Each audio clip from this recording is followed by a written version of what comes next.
आपण मला प्रेमाने आमंत्रित केलं याबद्दल प्रथमच मी आपले धन्यवाद मानतो. कारण अजूनही कोणीतरी प्रेमाने बोलवत आहे ही भावना खूप चांगली असते, आनंद देणारी असते. आणि आपण आमंत्रित केल्यानंतर तसं नाही म्हणायला काही कारण नव्हतं. तुम्हाला ऐकायला येत नाही? हा. आपण बोलता बोलता 2-3 उल्लेख फार महत्वाचे केले. एक म्हणजे सामनाचा उल्लेख तुम्ही कृतज्ञतेने केला. त्याच्याबद्दल तुम्हाला तुम्हाला सुद्धा मी काल धन्यवाद देतोय. कारण आजच्या राजकारणामध्ये आणि आजच्या पत्रकारितेमध्ये अनेक जण पत्रकार म्हणून सामनामध्ये त्यांनी सुरुवातीचे धडे घेतले आणि मग इकडे तिकडे गेले. त्यातले काही तुमच्यासारखे आजही एक कृतज्ञतेची भावना ठेवून आमच्याशी वागत असतात. राजकारणामध्ये सुद्धा तेच आहे. राजकारणामध्ये सुद्धा अनेक जण शिवसेनेमध्ये तयार झाले आणि पुढचं तुम्हाला काय सांगण्याची गरज नाही. बोलता बोलता तुम्ही ठाकरे ब्रँडचा उल्लेख केला. ठाकरे ब्रँड हा काही आत्ताच जन्माला आलेला नाही. तो गेल्या 5-6 पिढ्यांपासूनचा महाराष्ट्राला परिचित असलेला ब्रँड आहे. पण ठाकरे ब्रँड ज्यांनी नावारूपाला आणला अधिक प्रामुख्याने अर्थात माझे आजोबा आणि त्याच्यानंतर माझे वडील हिंदू हृदय सम्राट शिवसेना प्रमुख बाळासाहेब ठाकरे. आणि अभिमानाने सांगेन की त्या ठाकरे ब्रँडचा जन्म पुण्यामध्ये झालेला. त्याच्यामुळे भाई और बहनों, आपका और मेरा बहुत पुराना रिश्ता है. अरे याच्यात हसण्यासारखं काय, मी खरं ते बोलतोय. आहे की नाही? मग तेच तेवढंच म्हणायचं मला, बाकी पुढे काय म्हणायचं. आणि पुण्याला एक वेगळी परंपरा आहे. पुणा हे विद्येचं माहेरघर म्हणून ओळखलं जातं की जात होतं. कारण आता सगळीकडे मुंबई काय पुणे काय सगळी माहेरघरे बिल्डरांची झालेली आहेत. तरी देखील पुण्याचं एक वेगळं वैशिष्ट्य आहे, वेगळे पण नक्कीच आहे. आणि पत्रकार म्हटल्यानंतर आपण थेट टिळक आणि आगरकरांची आठवण काढतो. आता खरंच ती पत्रकारिता राहिलीय का? आपल्याला तसं मी पत्रकारितेवरती बोलू शकतो कारण नाही म्हटलं तरी मी सुद्धा सामन्याचा संपादक आहेच. कार्यकारी संपादक समोर बसलेत. आमचे निगवेकर वगैरे सगळे इथले आहेतच. पण म्हणून मी एक थोडंसं बोलू शकतो. तर आपल्याला तो अधिकार राहिलाय का? का आपण तो गमावलेला आहे? कारण जेव्हा जेव्हा आपण पत्रकारितेचा उल्लेख करतो तेव्हा टिळक आणि आगरकर. पण त्यांच्याकडनं आपण काय घेतलेलं आहे? आज आपली ताकद आहे का सरकारला की तुमचं डोकं ठिकाणावर आहे का? हे आपल्या सरकारला विचारण्याची ताकद आणि हिंमत आपण ठेवले का हरवून बसलेलो आहोत? काल परवाचा जो दसरा मेळावा झाला शिवसेनेचा, अभूतपूर्व झाला. हे मी तुम्हाला सांगण्याची गरज नाही. अभूतपूर्व हे केवळ माझं श्रेय नाही. तर कोसळणाऱ्या पावसामध्ये शिवाजी पार्क, एकतर शिवाजी पार्कमध्ये तळं झालं होतं आणि त्याही चिखलात केवळ मुंबईतलाच नव्हे तर महाराष्ट्राच्या कानाकोपऱ्यातनं शिवसैनिक आला होता. वयोवृद्ध पण आले होते, महिला पण आल्या होत्या, आबालवृद्ध आले होते, स्वतःची चटणी भाकरी घेऊन आले होते. कारण आपल्याकडे बिर्याणी वगैरेची अशी काही सोय नाहीये. जे येतात ते स्वकष्टाचं असतं. असे सगळे शिवसैनिक आलेले. पाऊस पडत असताना सुद्धा कोणीही जास्त हल्ला नाही. एकतर शिवाजी पार्कला दरवाजे नाहीयेत तसे. बांधावरनं उडी मारली का माणूस बाहेर जाऊ शकतो. त्याच्यामुळे आलेल्याला कोंडून ठेवण्याची काही तशी आम्हाला गरज वाटली नाही कधी. जी इतरांना कदाचित वाटत असेल की भाषण सुरू झाल्यावरती दरवाजे बाहेरनं बंद करतात. तशी काय आम्हाला गरज खरी वाटली नाही.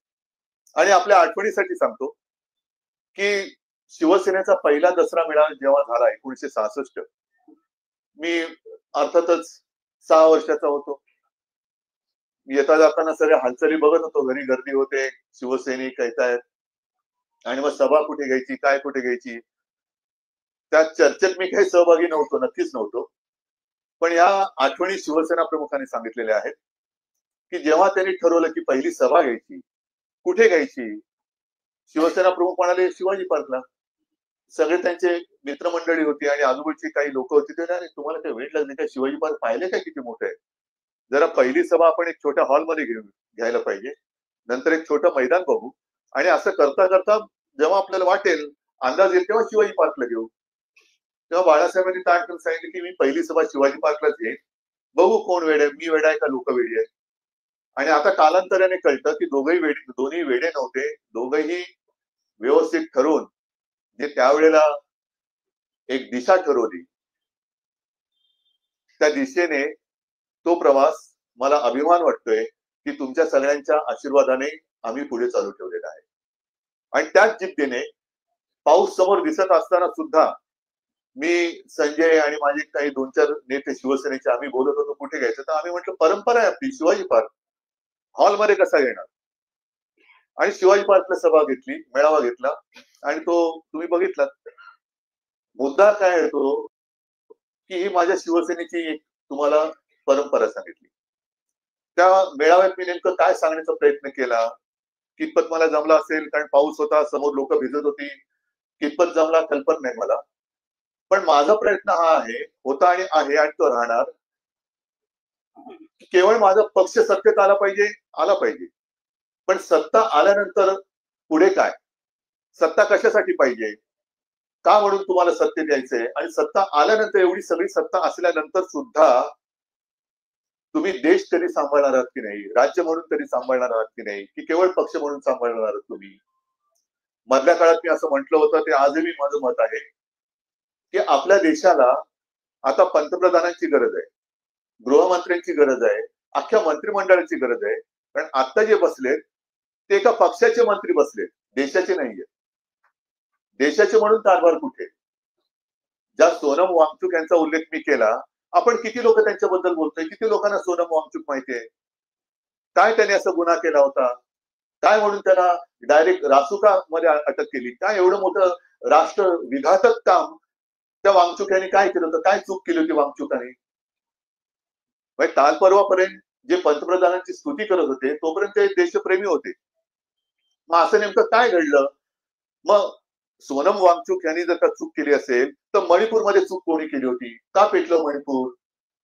आता सुद्धा बातम्या ज्या येतात आपल्याकडे बातमी येतच नाही, हे आपलं कर्तव्य नाही का बातम्या दाखवणं.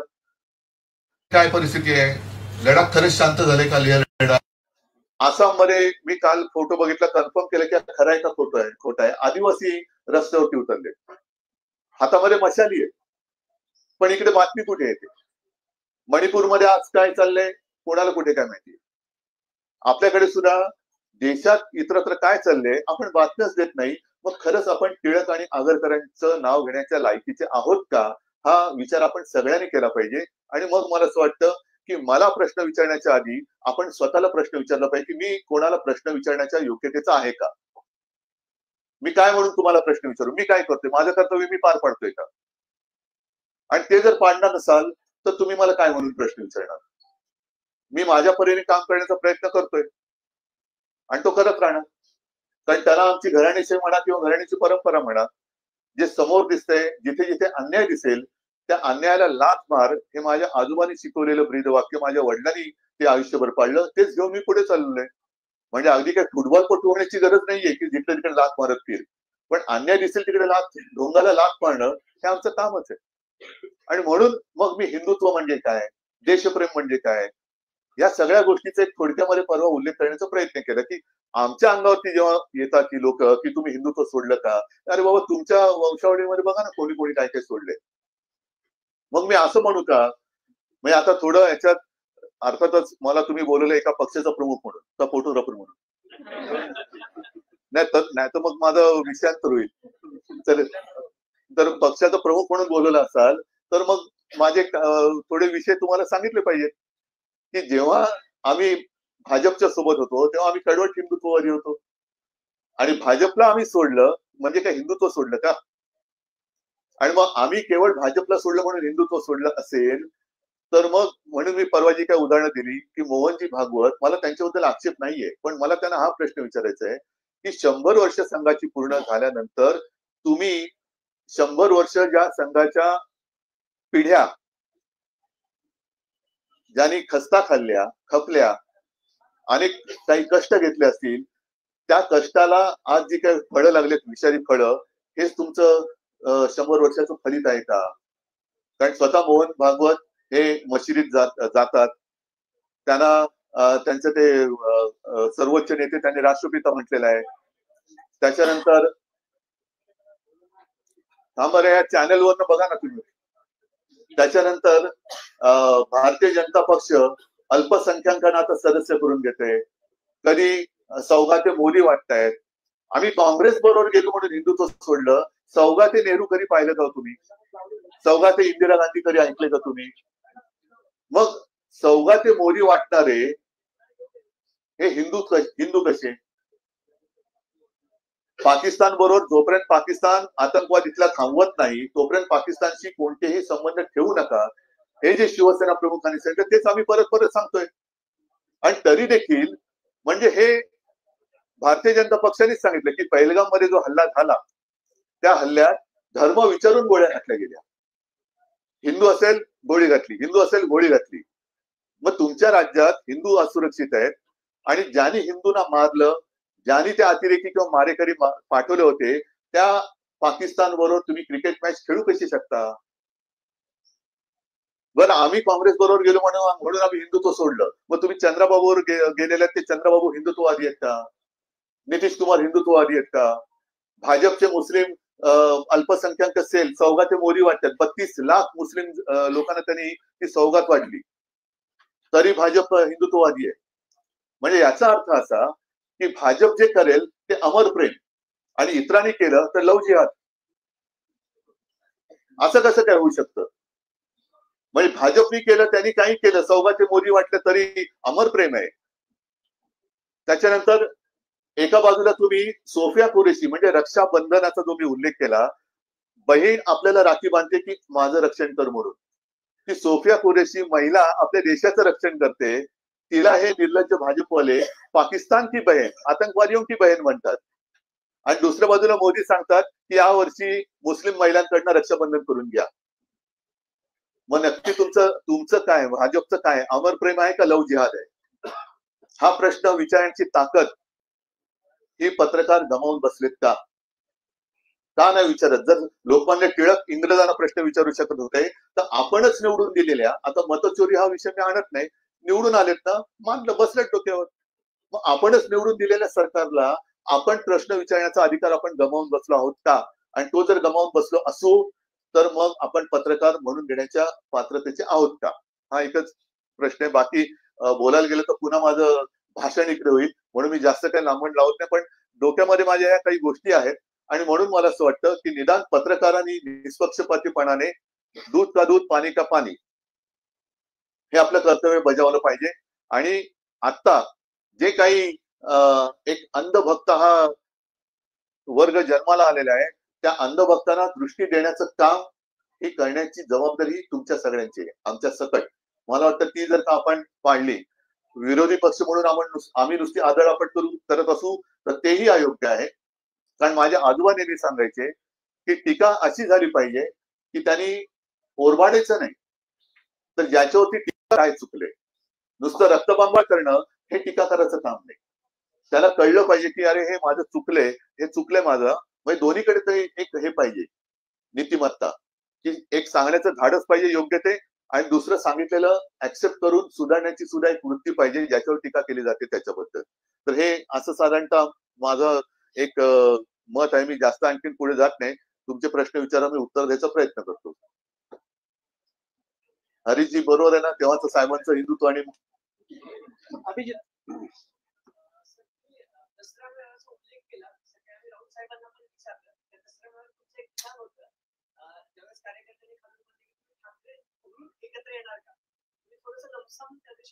नाही असं नाहीये, सांगतो तुम्हाला. एक तर असं आहे की साधारणतः 2005 पासून आम्ही वेगळे झालो होतो. त्याच्यानंतर एका मुद्द्यावरती आम्ही एकत्र आलो आणि रोज आम्ही उठून आम्ही एकत्र आलो असं बोलण्याची गरज नाही.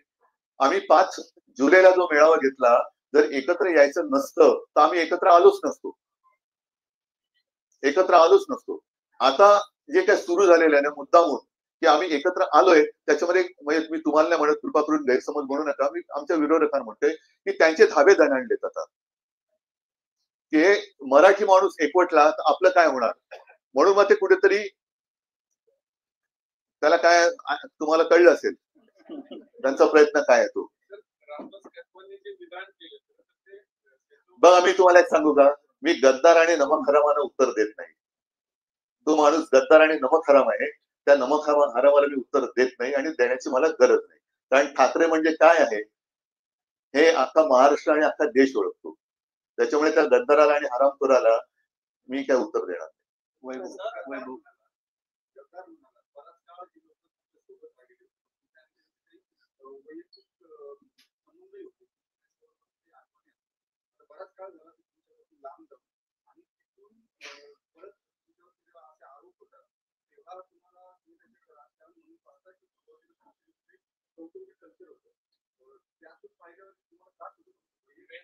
त्रास आणि वेदना होतातच. वेदना होतात, पण त्याच वेळेला शिवाजी पार्क मध्ये हजारो माणसं पावसात भिजत माझं भाषण मी थांबू का विचारल्यानंतर सुद्धा तुम्ही बोला म्हणतात, तेव्हा ह्या वेदनांवरती ते एक रामबाण औषध असतं. आणि शिव्या देणाऱ्यांपेक्षा आशीर्वाद देणाऱ्यांचे हात खूप महत्वाचे असतात आणि ते हात कितीतरी पटीने माझ्या पाठीशी उभे आहेत, म्हणून तुम्ही उभा राहू शकतो.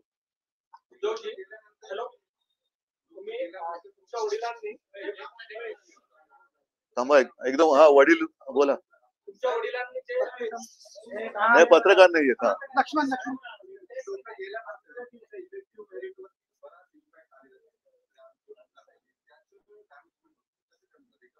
नाही इलेक्टिव्ह मेरिट कशावरती असतं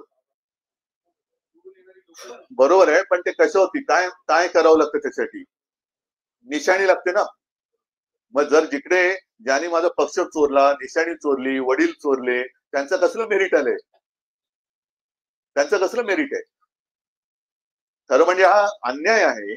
एखाद्या मला मी स्पष्टपणाने जाहीर सभेत बोलले ते आज सुद्धा बोलतो की निवडणूक आयोगाला कोणत्याही पक्षाचं नाव उचलून दुसऱ्याला देण्याचा अधिकार नाही आणि तो मी मानू शकत नाही, मी मानत नाही. त्याच्यामुळे माझा पक्ष हा शिवसेनाच आहे, शिवसेनाच होता आणि शिवसेनाच राहील. नाहीतर मी निवडणूक आयोगाचं आयुक्ताचं नाव हे धोंड्यात ठेवलं होतं. आता तो धोंड्या गेला, कुठे गेला तो मला माहित नाही, पण आता नवीन गोट्या आला असेल तर त्याचं नाव मी गोट्या ठेवेन. कारण तो माझ्या पक्षाचं नाव बदलू शकत नाही. माझ्या पक्षाचं नाव माझ्या आजोबाने आणि वडिलांनी ठेवलेल्या निवडणूक आयुक्त तेव्हा जन्माला पण आले नसतील हे आत्ताचे.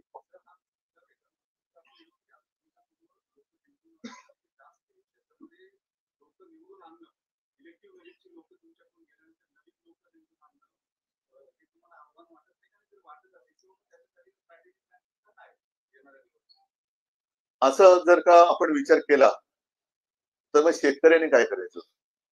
कारण त्यांनी काढलेलं पीक, मेहनत केलेलं, आता जशी हालत झालेली त्याच्या डोळ्यादेखत ते उद्ध्वस्त झालं, तरी त्याची जमीन आणि त्याची मेहनत आणि जमिनीचा कस जोपर्यंत आहे तोपर्यंत त्याला घाबरण्याचं कारण नसतं, तरी सुद्धा तो पुन्हा कसतो आणि पुन्हा पीक काढतो आणि आपलं पोट भरतो.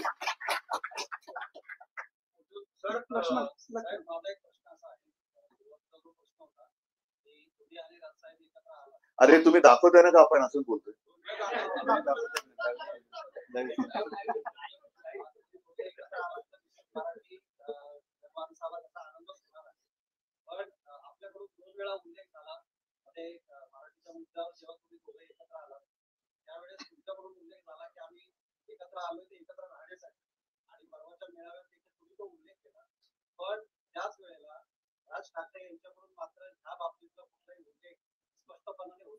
पण तो त्या दिवशी भाषण करतच नव्हता. पण हो थांबा ना तुम्ही, आता अजून निवडणूक नाही जाहीर झालेली, त्याच्यानंतर आमच्या 2-3 वेळा भेटी पण झालेल्या आहेत. तर काही गोष्टी व्यवस्थित करू द्या ना.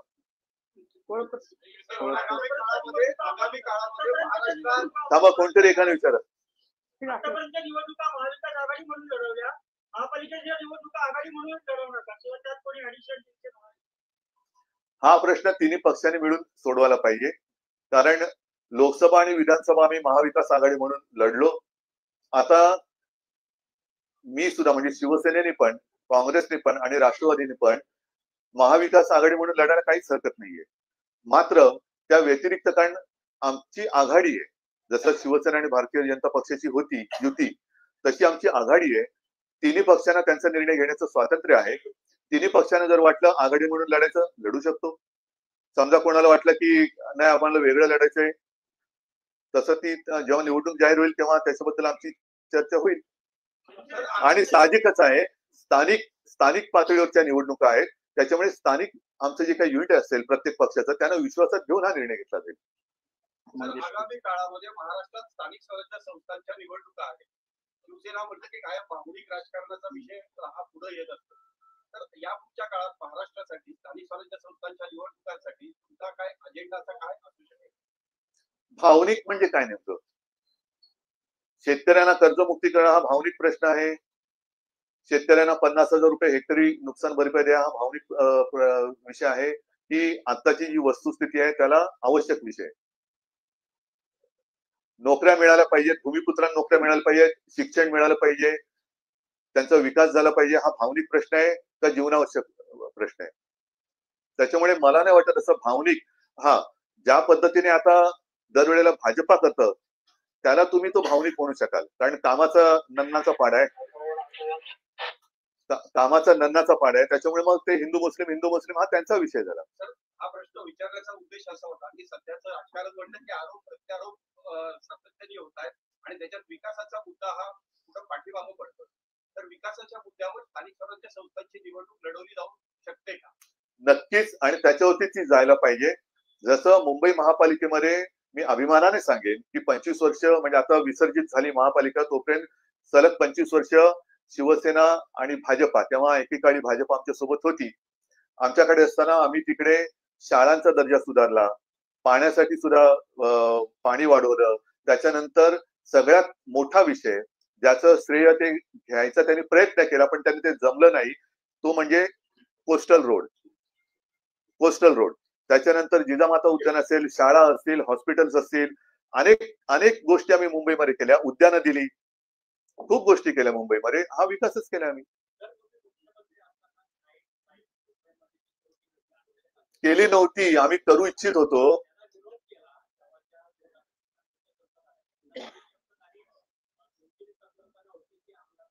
हा चांगला, तुम्ही अतिशय योग्य प्रश्न विचारला की हेच तर मी परवा बोललो की ज्या नाईट लाईफ, त्याला नाईट लाईफ हा शब्द त्यांच्या डोक्यातला नाईट लाईफ हे मकाऊच आहे. त्याच्यामुळे हा मानसिकतेचा विषय, मानसिकता, भावनिक नसला तरी मानसिकतेचा प्रॉब्लेम आहे. त्यांच्या डोक्यामध्ये ती नाईट लाईफ म्हणजे ते नाईट लाईफ बसलेलं आहे, त्याला आमचा नाईलाज आहे. आपण जे आता डे लाईफ म्हणजे काय,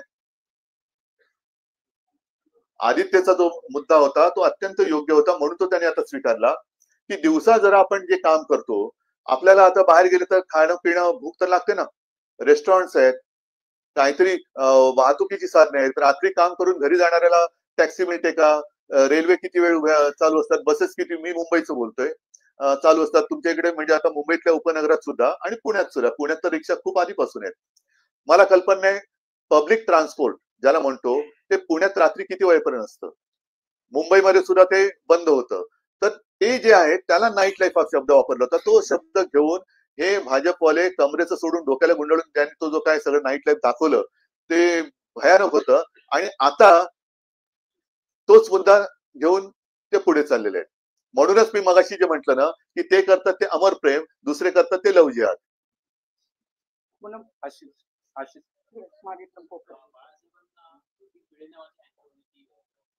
हो मला माहिती आहे.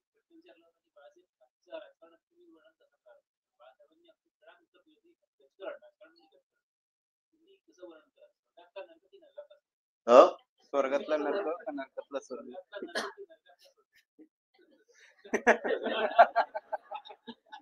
मी तुम्हाला खरं सांगू का, आपला देश आता स्वर्ग म्हणजे लगेच कोणी वरती जाण्याची काय करू नये, पण आपला देश हा खूप चांगला आहे, खूप सुंदर आहे. आपल्या देशाची एक संस्कृती आहे, त्या देशाला ह्यांनी थोतांड करून नासून टाकलंय आणि देशाचा हे नरक बनवायला चाललेले आहे.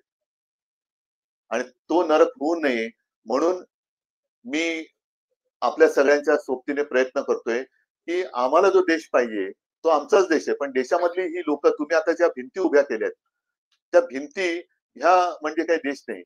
आणि मधल्या काळात म्हणून मी म्हटलं होतं की भारतीय जनता पक्षाला सरकार चालवता येत नाही, ते ना केंद्रातलं येतं ना राज्यातलं येतं.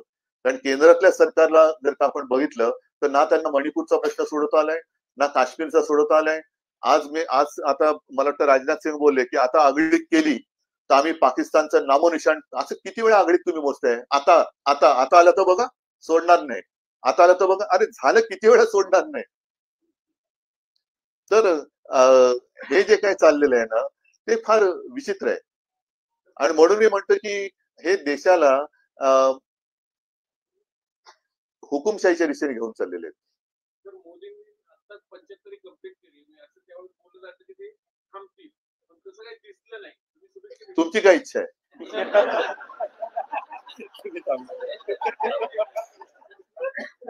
तुमच्या प्रश्नाचा उद्देश मला कळला नाही. शुभेच्छा दिल्या की नाही तुम्ही? मी दिल्या ना. मला वाटतं का त्यांनी थांबावं? मी ते तुम्ही नाही नाही, ऐका ऐका ऐका ऐका. मी आता मधल्या काळात परत एकदा ना एक 2-3 एपिसोड कोण बनेगा करोडपतीचे पाहिले जरा मुद्दाम, कारण खूप चांगले आहे. आणि त्याच्यामध्ये 3 गोष्टी असतात. एक असतो तो पब्लिक पोल, तसं आपका समय सुरू होता है अब, आणि मग तुमचं जे मत येईल ना ते माझं मत आहे. हा? नाही नाही, पण ऑप्शन घ्यायचा नाही अधिकार मला आहे. त्याच्यामुळे तुम्ही सांगा तुमच्या, मैं पब्लिक के साथ जाना चाहता हूँ, बोलो. एक मिनिट बाबा. महाराष्ट्रामध्ये शेतकरी मोडून पडलाय, परिस्थिती घसरली. एकीकडे राज्य सरकार जे ते तोंडाला पाणी फुटण्याचं काम करते आणि दुसरीकडे केंद्र सरकारही मदत खाते. या पार्श्वभूमीवर ते असं नाही, अगदी हा सध्याचा खूप अस्वस्थ करणारा विषय आहे. आणि म्हणून आता तुम्ही जो विचारला ना प्रश्न, कुठे राजकारण का गजकारण, हे आपल्याला कळतच नाही. राजकारण म्हणजे केवळ राजकारण म्हणजे काय, तर मला सत्ता पाहिजे, पण ती जनतेची सेवा करायला. जसं मी मुख्यमंत्री होतो तेव्हा दुर्दैवाने संपूर्ण जगात करोना सारखं संकट आलं, माझ्या परीने मी काम करण्याचा प्रयत्न केला. कितपत यशस्वी ठरलो तुम्ही सांगू शकता, मला कल्पना नाही. कारण मला जेवढं कळलं, मी जेवढं करू शकतो मी करू शकलो. त्याही काळामध्ये कोणीही न मागता मी शेतकऱ्यांची कर्जमुक्ती करून दाखवली होती. मी 10 रुपयामध्ये शिवभोजन होतं, ते त्या करोनाच्या काळात मला वाटतं काही वेळेला मोफत पण दिलं होतं, काही वेळेला 5 रुपयात दिलं होतं. शेतकऱ्यांना भरघोस मदत, कारण 2 वेळेला, एकदा त्योक्ते आलं, एकदा निसर्ग आलं, त्याच्यानंतर आपल्या पश्चिम महाराष्ट्रामध्ये सुद्धा पूर आला होता.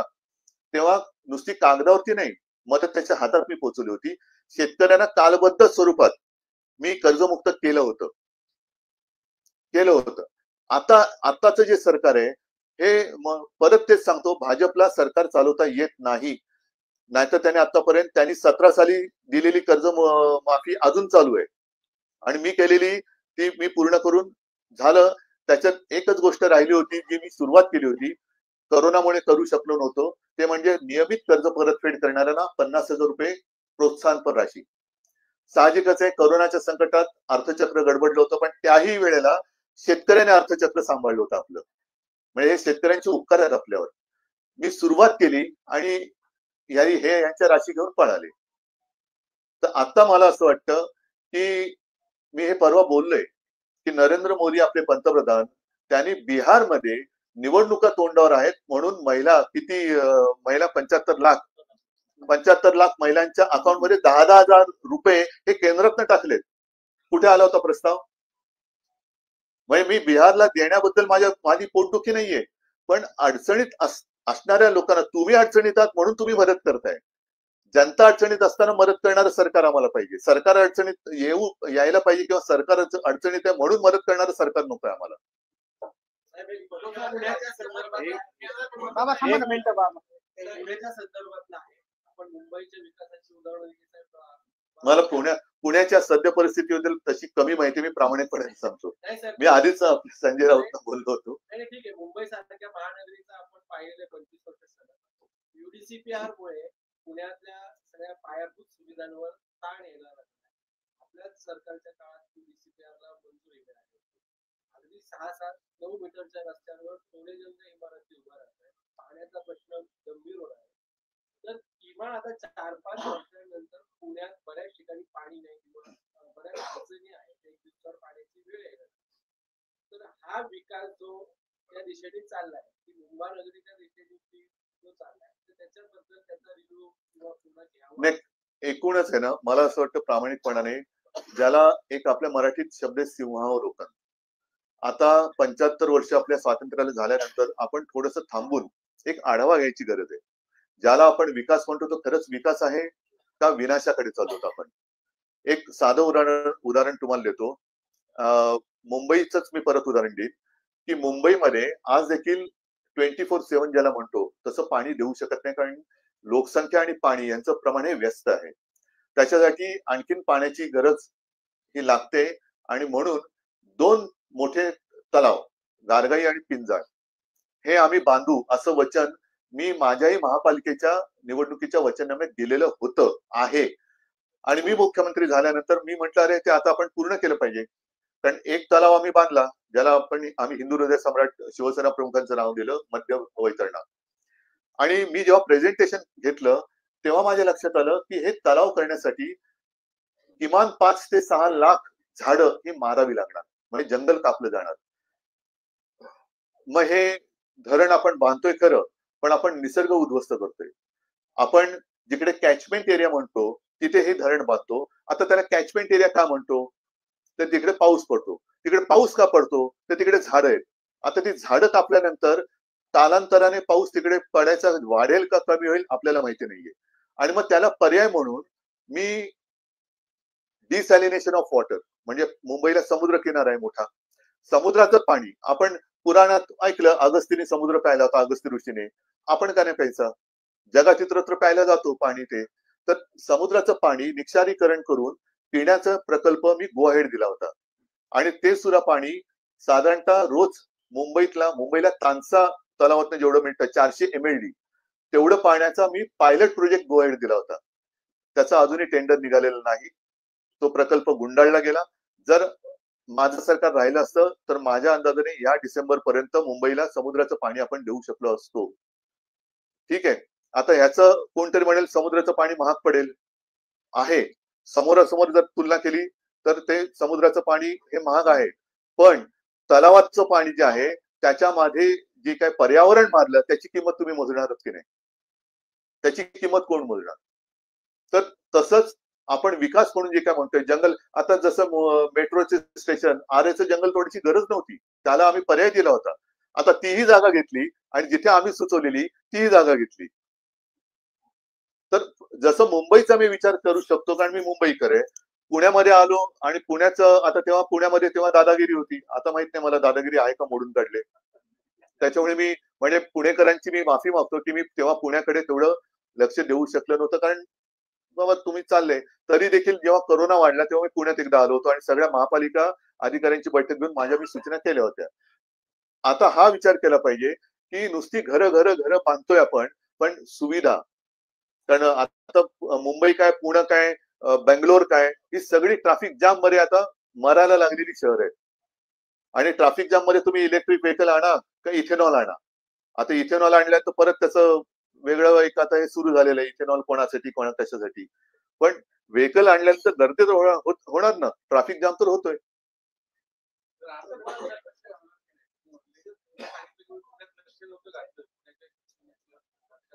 आज बऱ्याच वर्षानंतर तुम्ही मला बोलवलेलं आहे. असं जर का बोलवायला लागणार तर मी पुण्यात नक्की लक्ष घालेन प्रेमाने.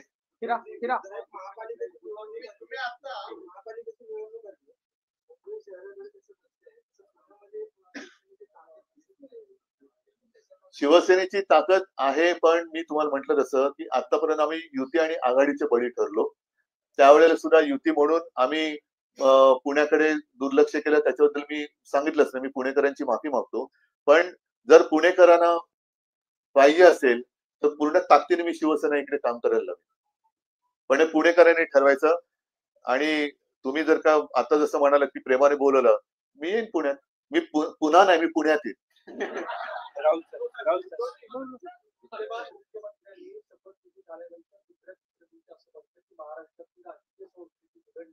कोण म्हणाल? मग यायची नव्हती शपथ. त्यांनी शपथ घेतली म्हणून बिघडली.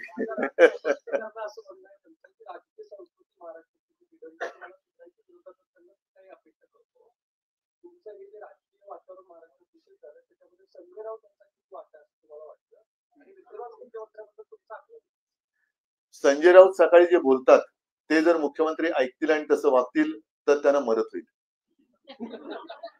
त्यांच्या हेतू साध्य करायला. आणि मुख्यमंत्र्यांबद्दल मी प्रामाणिकपणे बोलतो, याच्यात मी कुठेही आकसाने बोलत नाही, कारण मी कोणाला शत्रू नाही मानत. अगदी मोदीजींना सुद्धा मी शत्रू मानत नाही, कारण ती माझी संस्कृती नाही. ते मला कोण मानत असेल शत्रू तर तो त्यांचा मुद्दा आहे. देवेंद्र फडणवीसांना मी देखील आज केवळ विरोधक म्हणून बोलत नाही, पण आज देवेंद्र फडणवीस हे हतबल झालेले. कशासाठी हतबल आहेत मला कल्पना नाही. खरं तर 5वी बहुमत आहे. अनेक वर्षांनंतर एवढं बहुमतातलं सरकार आणि त्या सरकारचे मुख्यमंत्री ते आहेत. केंद्र सरकार त्यांच्या पाठीशी आहे. एवढं पाठबळ असलेला मुख्यमंत्री हतबलतेने का वागतायत हेच मला कळत नाही. याचं कारण असं की खुलेआम भ्रष्टाचार चाललाय. आम्ही गेल्या विधिमंडळाच्या अधिवेशनात पुराव्यानिशी काही मंत्र्यांची प्रकरणं उघडकीस आणली, पण त्याच्यावरती कारवाई करायला मुख्यमंत्री धजत नाही. कशी तुम्ही संस्कृती सुधारणार? महापालिकेच्या अधिकाऱ्यांना अटक होते, पण ज्यांच्या खोलीमध्ये पैशाच्या बॅगा दिसत आहेत त्यांना मुख्यमंत्री मंत्रिमंडळातून काढत नाहीत. ज्यांचे डान्स बार आहेत त्यांना काढत नाही. कसे मुख्यमंत्री सुधारणार संस्कृती? ड्रायव्हरच्या नावाने शेकडो एकर जमीन मिळते, दारूचे परवाने मिळतात, का सुधारत नाहीत मुख्यमंत्री संस्कृती? एक मिनिट पूर्ण एक मिनिट पूर्ण.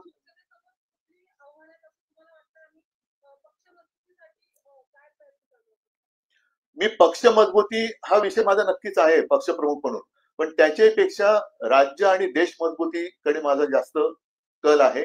आणि आव्हान असं आहे की आता जो एक भ्रम निर्माण केला गेलेला आहे आणि धार्मिक तेढ, मी जे शिवसेना प्रमुखांनी शिकवलेलं, माझ्या आजोबांनी शिकवलेलं आहे, आम्ही हिंदू आहोतच, त्याच्यासाठी या भाजप किंवा कोणाकडनं सर्टिफिकेटची गरज नाही आम्हाला.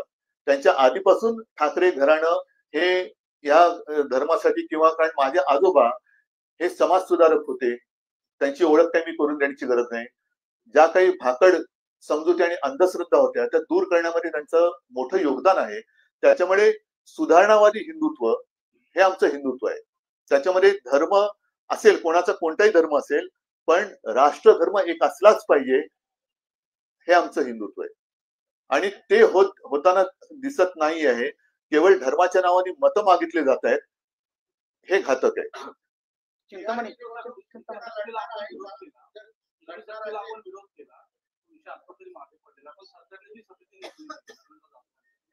नरेंद्र जाधवांना मी तुमच्या सगळ्यांच्या समोर सांगते, कृपा करून आयुष्यातला मौल्यवान वेळ घालवू नका, कारण जे होणार नाही त्याच्या मागे तुम्ही कशाला वेळ घालवताय? नाही होणारच नाही ना. त्याच्यामुळे नरेंद्र जाधवांनी छान, ते लेखक आहेत, त्यांनी छान साहित्य अजून निर्माण करावं, आणखीन काही अर्थतज्ञ आहेत, त्याच्यात आर्थिक काही सूचना कराव्या, पण जी गोष्ट होणारच नाहीये त्याच्यासाठी त्याने आयुष्य वाया घालू नये, असं माझं नरेंद्र जाधवांना एक जाहीर आवाहन म्हणजे विनंती आहे. शिवसेना बिहारमध्ये निवडणूक लढवणार आहे का? जर लढवणार असेल तर लढवणार आहे काँग्रेस? बिहारच्या युनिटशी आमचं बोलणं अजून झालेलं नाही. आणि तिकडे तुम्हाला माहिती आहे आधीच आता 10,000 रुपये वाटलेले आहेत. त्याच्यामुळे एक नक्की की उगाच कोणाच्या तरी तंगड्यात तंगड घालण्याचं काम आम्ही करणार नाही.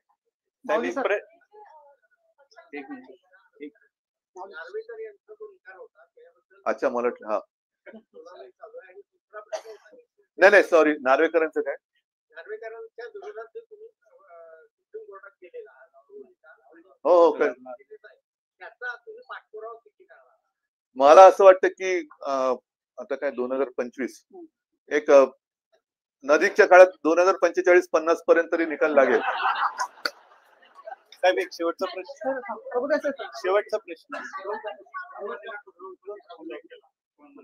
राजकारणात सगळे ऑप्शन बंद असतात, पण आपला फोनो ब्रँडेड चालू असतो, तर कशा अशी प्रसंग आला तर तुम्ही कुणाला फोन करता? त्याच्यामध्ये पीठ हा सुद्धा एक ऑप्शन असतो. साहेब एक शेवटचा प्रश्न होता.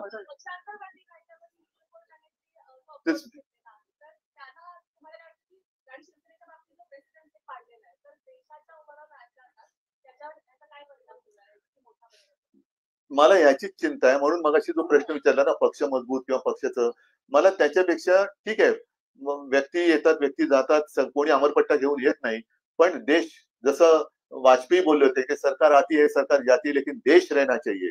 तो देश राहील की नाही, देशातली लोकशाही राहील की नाही आणि आपण असताना आपण ती टिकवण्याचा प्रयत्न करणार आहोत की नाही, हा प्रत्येकाने विचार केला पाहिजे. कारण हा पक्षांतर बंदीचा कायदा मग ठेवलाय कशाला? आता सुद्धा खरं म्हणजे चंद्रचूडांकडनं आम्हाला मोठी अपेक्षा होती, पण त्यांनी त्यांचं आता सगळं उघडं पडले. आम्हाला जर का न्यायालयाकडनं आता न्यायाची अपेक्षा करायची नसेल तर मग आम्ही कोणाची दारं ठोकायची? आता सुद्धा आमची तारीख लागली, आता ही तारीख ह्या तारखेला निकाल लागणार आहे का पुढची तारीख मिळणार आहे? मग तो सगळेच सनी देओल होणार का तारीख पे तारीख तारीख पे तारीख? मग लोक चिडतात का? हा सुद्धा एक मुद्दा आहे ना महत्वाचा. लोक का उतरतात रस्त्यावर? सगळ्याकडनं जर का एक निराशा पदरी पडणार असेल, भ्रमनिराश होणार असेल आणि तुम्ही जसं कॉल अ फ्रेंड म्हणालात आणि फ्रेंडच कोणी शिल्लक राहणार नसेल लोकशाहीचा म्हणून, तर मग शेवटी लोकांनी करायचं काय? साहेब, एक मराठवाड्यातले शेतकरी मताचे सर शेवटचा प्रश्न घ्या. तुम्ही मगाशी म्हणालात की मुख्यमंत्री असताना तुम्ही सर्वसामान्यांसाठी खूप चांगलं काम करत नाही असं नाही, मी माझ्यापर्यंत प्रयत्न केला, मी चांगलं काम केलं असं बोलून कोरोनाच्या काळातही तुम्ही चांगले निर्णय घेतले. पण तुम्हाला असं वाटत नाही का की मुख्यमंत्री पदाचा राजीनामा देऊन तुम्ही चूक केली? नाही. मला असं वाटतं का? नाही, अजिबात नाही. ह्याचं कारण प्रामाणिकपणे सांगायचं तर कदापिही माझ्या स्वप्नात मुख्यमंत्रीपद नव्हतं आणि मी त्याला तुम्ही काही म्हणा भावना किंवा आणखीन काही, पण जेव्हा मला असं वाटलं की माझा एक जरी माणूस माझ्या विरुद्ध उभा राहून माझ्यावरती अविश्वास व्यक्त करत असेल तर मला तिकडे राहायचं नाही. आणि तेही ज्यांना मी भरभरून दिलं, शिवसेना प्रमुखांच्या नंतर ज्यांना मी मंत्रिपदं दिली, ज्यांना महत्वाची खाती दिली, म्हणजे आधी कोणी केलं असेल पण मुख्यमंत्री म्हणून तसं पाहिलं तर माझ्याकडे मी जे काही प्रशासनासाठी आवश्यक असणारी खाती ठेवली, खातं एखाद दुसरं ठेवलेलं, पण नाहीतर नगर विकास वगैरे कोणतेही खातं मी दिलं नव्हतं, ठेवलं नव्हतं, ते सगळं देऊन टाकलं होतं. एवढं दिल्यानंतर सुद्धा जर का कोणी पाठीत वार करत असेल तर काय उपयोग आहे त्याचा? साहेब, एक होता मराठवाड्यातल्या शेतकरी मराठवाड्यातल्या शेतकरी शेतकऱ्यांचा आत्महत्या थांबत नाही अजून पण, आणि मराठवाड्याच्या विकासाकडे दुर्लक्ष झाले आतापर्यंत, त्याच्यामुळे ही परिस्थिती ओढवली. नाही, एक मिनिट. मराठवाड्यातल्या विकासाकडे दुर्लक्ष झाले असं वाटतंय का आतापर्यंत? आणि मराठवाड्यातल्या शेतकऱ्यांच्या आत्महत्या अजूनपर्यंत थांबत नाही, देशात अग्रेसर आहे महाराष्ट्र, त्याबद्दल काय वाटतं? त्याची मुलाखत तुम्हीच घेतली काय हो ना. पण मी मुलाखत घेताना त्याने प्रश्नच मला विचारला. नाही, हा खरं म्हणजे आता सगळ्यांनीच विचार करायचा मुद्दा आहे. मराठवाड्यातला शेतकरी आहे, विदर्भातला शेतकरी आहे, खानदेशातला आहे, अगदी पश्चिम महाराष्ट्रातला सुद्धा आहे. मराठवाड्याचा शेतकरी मी एक दिवस त्यांची भेट घेऊन आलो आणि यापूर्वी सुद्धा मी गेलो होतो, पण यावेळेचं संकट हे फार भयानक आहे. म्हणजे बघणं सगळं भयान आणि विदारक आहे तिकडे. मी गेलो दुसऱ्या तिसऱ्या दिवशी मी गेलो, गुडघाभर पाणी शेतामध्ये होतं, पीक सडून गेलं होतं, वास मारायला लागला होता ना. पीक विम्याचं काही, कारण त्याचे निकष एवढे विचित्र करून ठेवलेत की पीक विमा मिळणारच नाही, पीक विमा मिळणारच नाही किंवा तो द्यायचाच नाही असे निकष केले गेलेत. त्याच्यानंतर पंचनामे, अजूनही केंद्राचं पथक काल परवापर्यंत आलेलं नव्हतं, काल परवापर्यंत केंद्राचं पथक आलेलं नव्हतं. त्याच्यानंतर ज्यांची घरं वाहून गेलेत त्यांच्या घरात पाणी 48 तास राहिलं पाहिजे, हा कुठला निकष आहे? आणि विकास म्हणजे नेमकं काय? आतापर्यंत अवर्षणग्रस्त हा मराठवाडा आपण धरत होतो. मी तिकडे काही वयोवृद्ध शेतकरी मला जे भेटले, साधारणतः 75-80च्या आसपासचे असतील. आणि आता तुम्ही जर 75चा मगाशी प्रश्न विचारला, निवृत्त शेतकऱ्याला निवृत्ती नसते, तो 80 वर्षाचा झाला तरी आपल्यासाठी खपत असतो. आपल्याला म्हणजे तो मेहनत करतो, खपतो आणि आपल्यासाठी अन्नधान्य पिकवत असतो. तो बिचारा किती वयाचा झाला तरी कष्ट करत असतो, कष्ट उपसत असतो. आणि त्यांनी मला सांगितलं की असं संकट आम्ही आयुष्यात कधी पाहिलं नव्हतं, एवढी अतिवृष्टी आम्ही कधी पाहिलेली नव्हती. आपण त्याची आता कल्पना न करणाऱ्या गोष्टी घडायला लागतात आणि त्याला एक कारण जे आहे, नुसतं विकास म्हणून ज्या काही गोष्टी आपण साधायला बघतोय त्याच याला मला वाटतं कारणीभूत होत आहेत. म्हणजे आता सुद्धा मुंबईमध्ये आहे, ठीक आहे, जिकडे आवश्यक आहे तिकडे अंडरग्राऊंड आम्ही सुद्धा पाण्याच्या हे केलेले आहेत, जलवाहिन्या केलेल्या आहेत. काही ठिकाणी मेट्रो अंडरग्राऊंड केलेले आहेत. पुण्यात पण काही ठिकाणी झालं असेल. पण किती भगदाड पाडणार तुम्ही? शेवटी प्रत्येकाचं आयुष्य असतं, डोंगराला सुद्धा आयुष्य असतं. ज्या काही आता भूस्खलन वगैरे होतंय, लँडस्लाईड, तिकडे सुद्धा आता ते जोशीमठ तो खचून गेला. आणखीन सर, कारण आपण विकास विकास विकास, आता शेतकऱ्याला मदत आधी द्यायला पाहिजे का शक्तीपीठ महामार्ग केला पाहिजे? शक्तीपीठ महामार्गाची सुरुवातच 86,000 कोटीपासून होणार. म्हणजे तो पूर्ण होईपर्यंत 1.25 लाख 1.5 लाख कोटीपर्यंत तो सहज जाणार. कोणाच्या खिशात पैसे जाणार? बरं, आता तात्काळ त्याने शक्तीपीठाची गरज आहे का? म्हणजे काय झालेलं आहे की मुलाचा पहिला वाढदिवस असेल त्याला तुम्ही 75ची शाल देताय का? तो 75 वर्षाचं झाल्यावरती त्याला शाल उपयोगी पडेल. अरे पण थांब, त्याला आधी लंगोट तर दे. म्हणून तुम्ही जो प्रश्न विचारला ना, तर मराठवाड्याच्या शेतकऱ्याकडे आणि सगळ्याच शेतकऱ्यांकडे काय बघा, दुसरा एक प्रश्न असा आहे. आज या वेळेला मी गेलो, त्याचं पीक त्याच्या हातातनं गेलेलो. मुख्यतः तो सोयाबीनचा पट्टा आहे. सगळे शेतकरी रडत होते, हातामध्ये म्हणजे ते सगळे चिखलाने बिचारे माखलेले होते, हातात सगळं ते